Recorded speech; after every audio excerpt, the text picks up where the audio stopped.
All right, Mr. Matthew Larson here once again, part 2 of my review series. Call it something fun like that. The topic 5, conflict and intervention. There goes our school bell. What was the political legacy of the colonial period on Rwanda? So, first thing to talk about, we can go right through here, is that the Belgians are going to introduce an identity card in 1933. Now, this is going to state one's ethnicity. And as you can imagine, this is going to make things worse. Okay, so if you look right here, here's an example of one of these identity cards. Now, this one comes about later on, but you can see right here how it clearly states the nationality as the first thing on this identity card. Okay, so this person right here is Tutsi. You can see this right through here, courtesy of the Kigali National Genocide Archive and Library.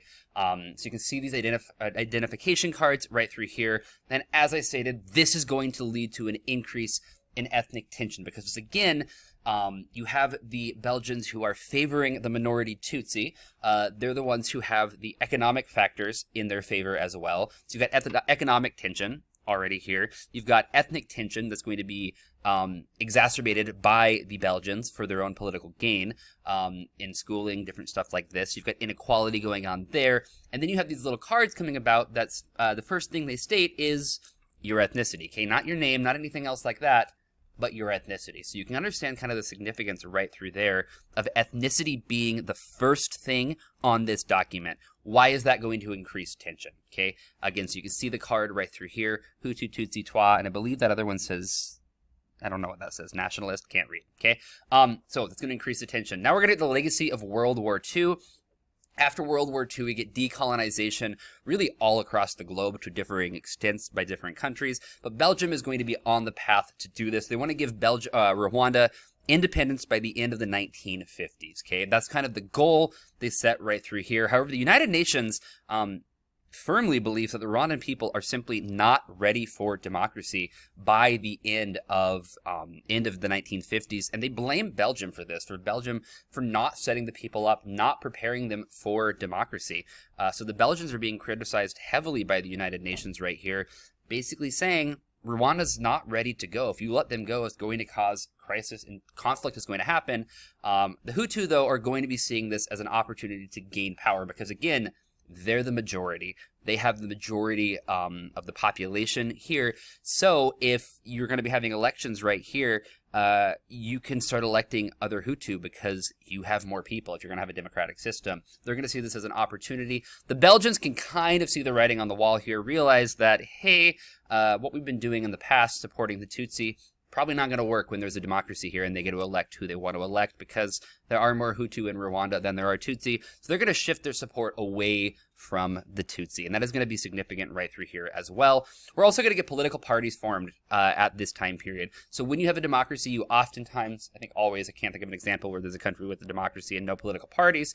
You're going to have political parties, individuals of like-minded views who come together for a certain political goal because it's easier to get stuff done when you are unified. So you're going to have these political parties come about. You're going to get the Paramahutu in the 1957. It's a Hutu party, as you can tell by the name, and then UNAR right through here, which is a Tutsi party in 1959. So again, we're having political parties formed, not necessarily on the basis of ideals and policy, but on the basis of ethnicity. So ethnicity, again, playing a very large role in what's going on here in Rwanda. Now, widespread ethnic violence is going to break out in 1959 after the death of King Mutare III. He's going to die, and we're going to have just a lot going on. The Paramahutu see an opportunity for them to come into power. They're going to stage an uprising, and they're going to establish a provisional Hutu government. Now, Tutsis are going to be not enjoying this. They're going to be fleeing the country, fleeing out of Rwanda, going to countries like Zaire, which is now Congo, DRC, and the Republic of the Congo. Yeah, I think that's what I called it. Might have messed that one up there. Sorry if I did. Uganda, Tanzania, and then Burundi. So they're going to be fleeing out of this area. You're going to have ethnic tension, and killing going on. You're going to have individuals who are targeting the Tutsi. Refugees are going to also go and form different rebel groups when they're outside of Rwanda. Particularly, we're going to get the RPF, the Rwandan Patriotic Front, led by Paul Kagame, going to be playing a large role in the aftermath of the Rwandan genocide president of the country up until today in 2022. So we're going to get these rebel groups forming as a result of kind of being kicked out of the country as they view it. The Belgians are going to claim that ethnic violence is happening on both sides. They're going to be saying that it's not just the Hutu who are perpetrating the ethnic violence, but the Tutsis are also a part of this ethnic violence right through here.